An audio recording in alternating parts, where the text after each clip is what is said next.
Welcome to Tales of Terror, the channel that brings you spine-chilling stories from around the world. If you haven't subscribed yet, now is the time to do so and interact with us in the comments section.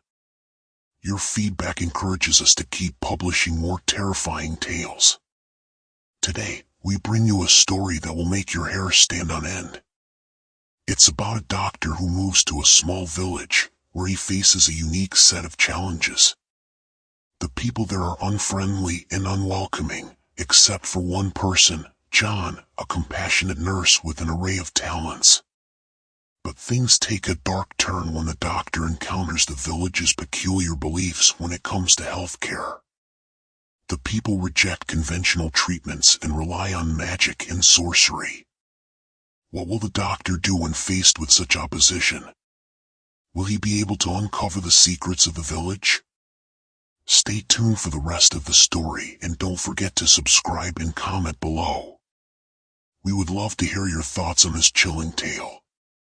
Despite the challenges of adjusting to life in the village and the hardships that come with it, my sense of purpose led me here. The atmosphere is unusual, with a small population where everyone seems to know each other, yet there is a pervasive sense of hostility and resentment. Despite my attempts to connect with the locals, I had little success. However, there is one person who made me feel welcome, John, a kind and compassionate nurse who also possesses a range of skills, from fixing plumbing and electrical to making delicious dishes of pastrami. Perhaps it was his warm, multifaceted talents that made my time here bearable. Unfortunately, people here have strange beliefs when it comes to healthcare. They reject science-based treatments and instead turn to magic and sorcery. I once met a person who came to me complaining of stomach pain due to the polluted water but refused the traditional treatment, citing the belief that someone close to him was responsible for the disease. Despite my attempts to bring attention to the water problem affecting patients, I have not had much success due to the poor network and almost non-existence in the area. In order to get a signal, I have to walk about 20 kilometers to the main road.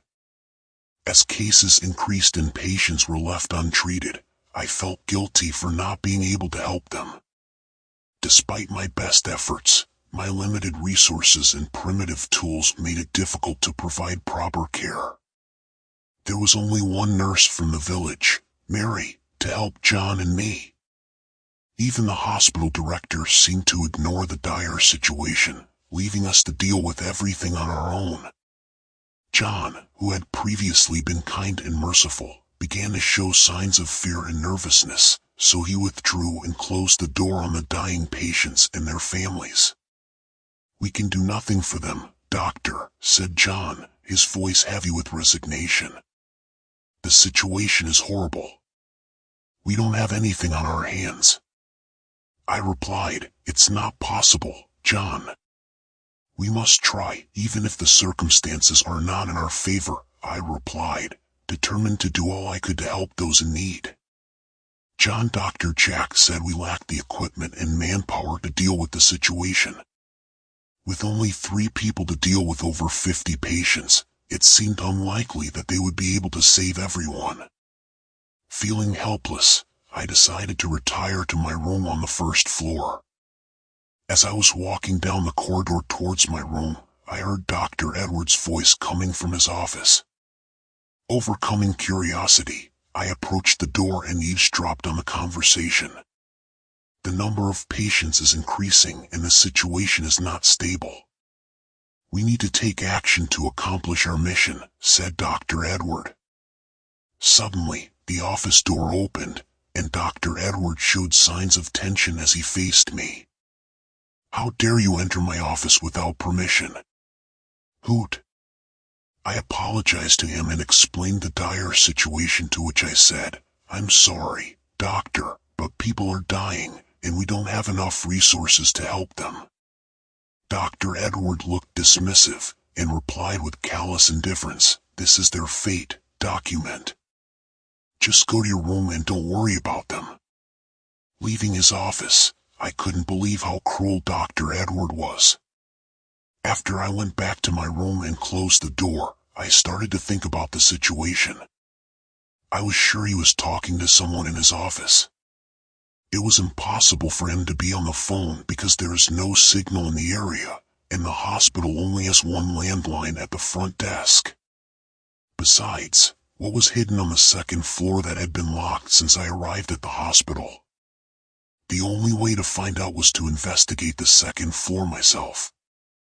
So, I waited until everyone fell asleep and opened the door effortlessly. To my surprise, I found a huge collection of medical supplies, syringes, and advanced equipment. It was incredible.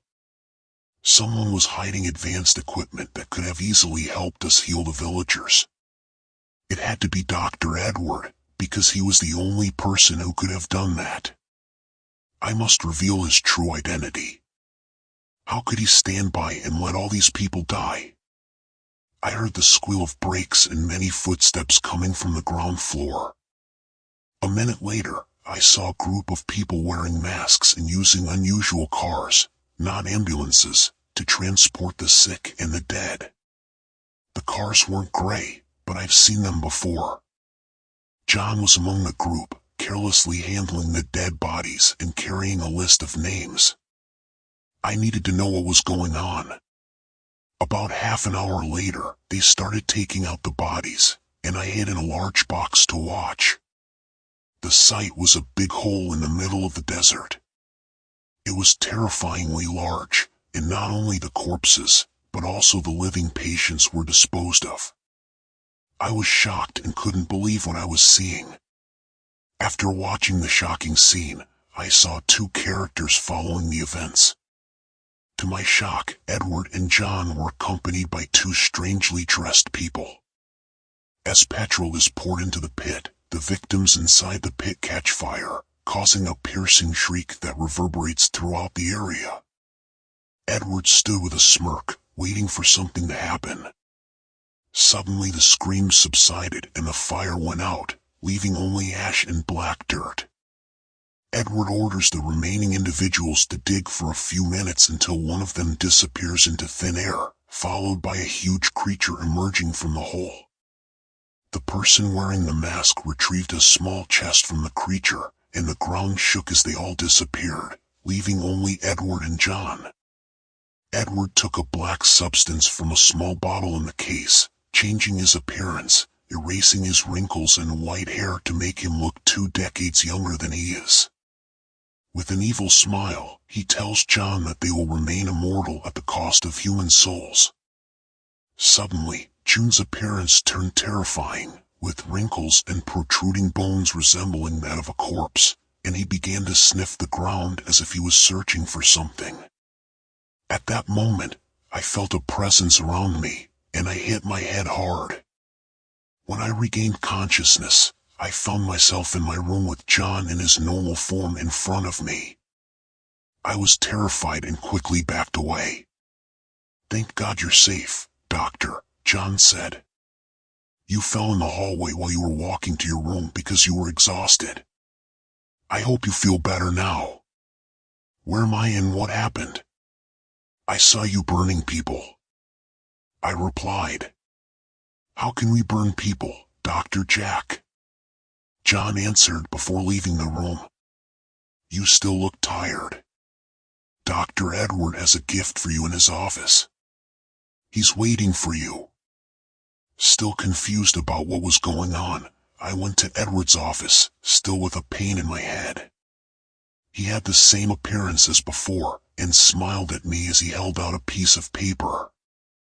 "This paper will allow you to return to town, Jack," said Edward. "I know you are tired of us and you won't be able to deal with what's going on here.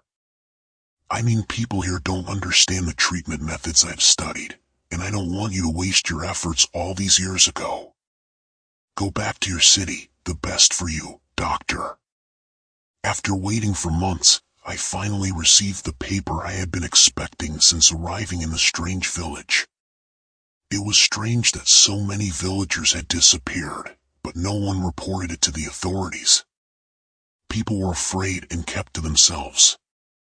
On my return to the city, I approached one of the treatment centers close to the village to inquire about the disappearances and whether any patients had been taken in ambulances to the village the day before. The response was alarming as they claimed that there was no medical facility in that village and that Dr. Edward had died in a wildfire that engulfed the unit in the village. Since then, the place has been abandoned. Now, I'm based in a city, but my curiosity about what happened and how Edward died continues to grow. I remember seeing him and his signature on the paper. The moment the paper is blank, I'm sure it was signed. Everything suggests I'm crazy, but no, I'm not crazy. I'm sure this village has a big secret behind it. Thank you for watching this story on Tales of Terror. We hope you enjoyed it and were sufficiently spooked. Don't forget to subscribe to our channel and leave your thoughts in the comments section. Your engagement helps us bring you more terrifying tales. We'll be back tomorrow with another chilling story. See you then.